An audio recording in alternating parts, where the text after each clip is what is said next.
Dans cette vidéo, on va voir un concept qui a été vaguement mentionné dans une vidéo antérieure, à savoir l'initialisation d'un réseau de neurones par la méthode de Xavier. Donc, initialisation dite de Xavier, qui est le nom du premier auteur de l'article qui a proposé cette méthode-là. Donc, je vous le rappelle. Donc, rappel, ce que c'est que l'initialisation Xavier. Bien, l'initialisation Xavier, on a un réseau de neurones qui a plusieurs paramètres. Donc, chaque paramètre I, disons, de la couche J, est produit en échantillonnant une distribution de probabilité gaussienne centrée à 0 et de variance 1. Mais la méthode de Xavier impose de diviser ça par la racine carrée de D, où D égale le nombre de NB neurones de la couche. Donc, d'où vient cette idée de... Ça ici, ça vient d'où? Okay, ça paraît un peu gratuit.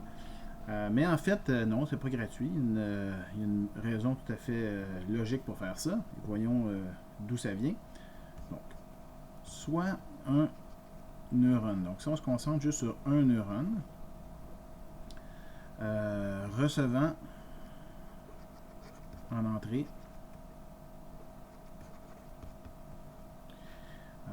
on va dire un vecteur X qui est de dimension D. Okay? Donc, ça, c'est ce que le neurone reçoit en entrée. Sa sortie du neurone, sa sortie sera avant la fonction d'activation.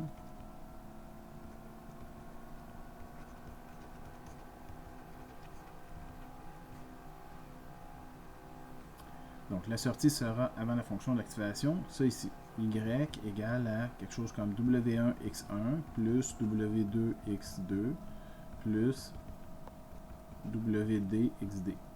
Okay, donc, c'est un produit scalaire. Produit scalaire. OK, très bien. Donc, on peut se demander qu'est-ce qui arrive si... donc, Y, OK, est obtenu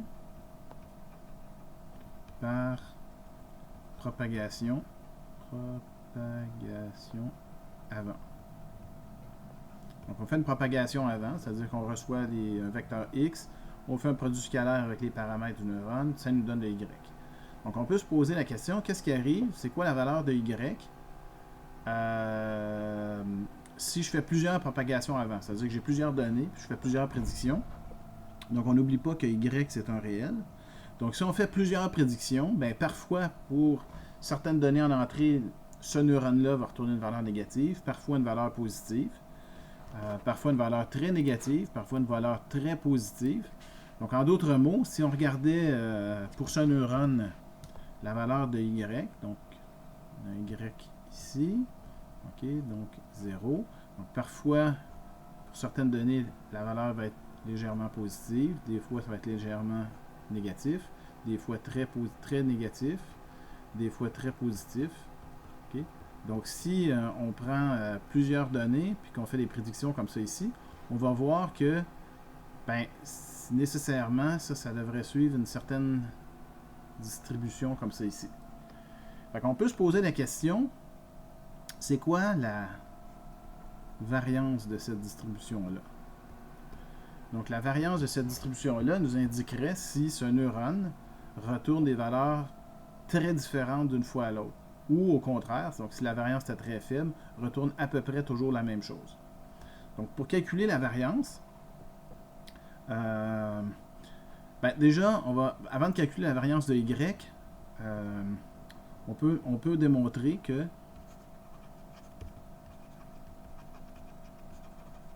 si je prends juste une multiplication WI-XI, on peut démontrer que la variance WI-XI, juste pour une multiplication, Ben ça, c'est égal à l'espérance mathématique de xi au carré fois la variance de wi, plus l'espérance mathématique de wi au carré fois la variance de xi, plus, en quelle place, plus la variance de xi fois la variance de wi. Okay, donc on peut démontrer ça ici. Donc l'espérance mathématique de xi au carré fois la variance de wi. Le contraire, donc l'expérience de wi au carré fois la variance de xi, plus la variance de xi fois la variance de wi. Donc si on émet l'hypothèse, donc si on émet l'hypothèse que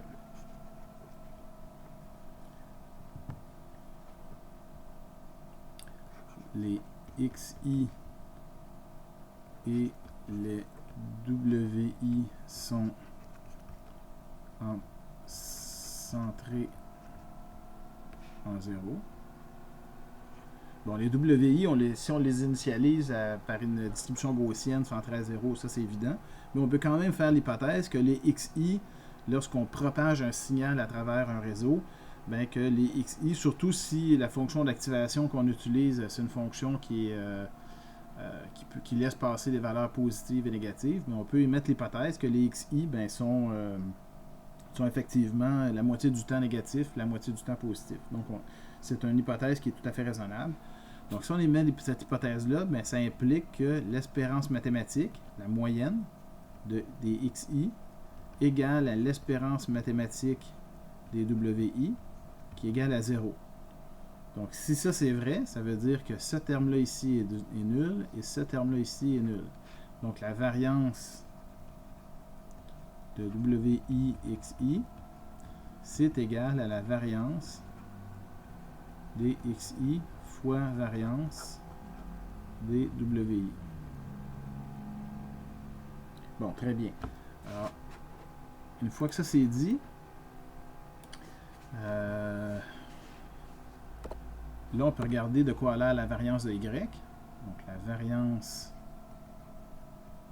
de y, ben, c'est égal à la variance de x1 w1x1 plus w2x2 plus wdxd. Puis ça, ben, c'est une somme d'éléments. Donc la variance va nous donner d fois, ça va nous donner la variance de w1x1 plus la variance de w2x2 plus la variance de wdxd. Et donc, ça veut dire que ça c'est égal à la variance de w1 fois la variance de x1 plus variance wd variance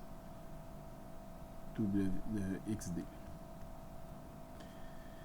Et si on suppose que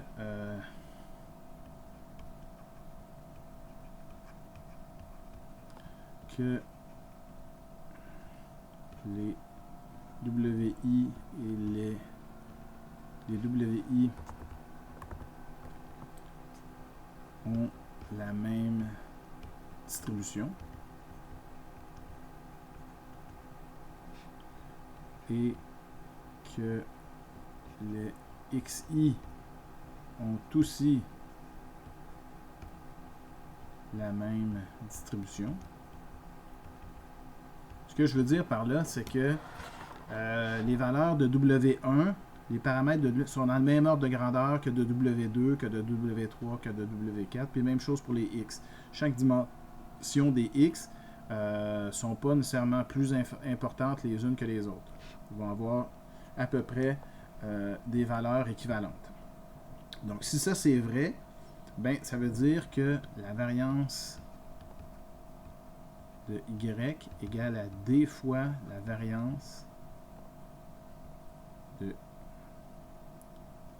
XI fois la variance de WI.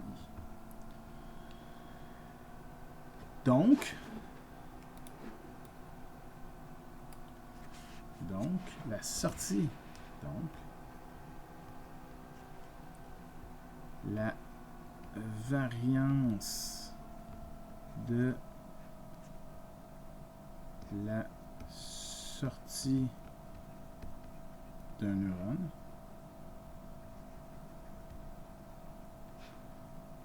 est D fois plus élevé que la variance de sa sortie. Excusez-moi, de son entrée.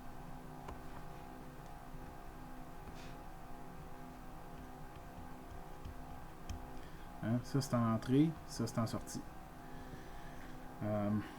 Donc le fait de diviser par racine carrée de D la valeur des WI, donc ainsi, en divisant par racine carrée de D les WI. Donc si je fais ça, si je divise, donc j'ai variance de Y, qu'est-ce qui arrive? C'est D fois la variance de XI fois la variance des WI, mais là divisé par racine carrée de D. Puis racine carrée de D, c'est une constante que je peux sortir de la variance. Puis la variance, c'est une fonction. À l'intérieur de la variance, il y a un terme au carré. Donc ça veut donc dire que ça, c'est égal à D sur D, donc 1 fois la variance de XI, variance de WI. Donc comme ça, ça permet de réduire la variance en sortie. Donc ça ici, ça disparaît. Donc l'initialisation de Xavier permet de réduire la variance de sortie des neurones. Si on utilise un relu, si on a relu comme fonction d'activation, il faut en rajouter, on ajoute un facteur 2. TEU facteur 2. Parce que le relu force à 0 la moitié de toutes les valeurs. Toutes les valeurs négatives, relu les force à 0. Donc, ça veut dire que la moitié des valeurs, donc on va rajouter un facteur 2 à l'initialisation, tel que précisé dans une vidéo antérieure.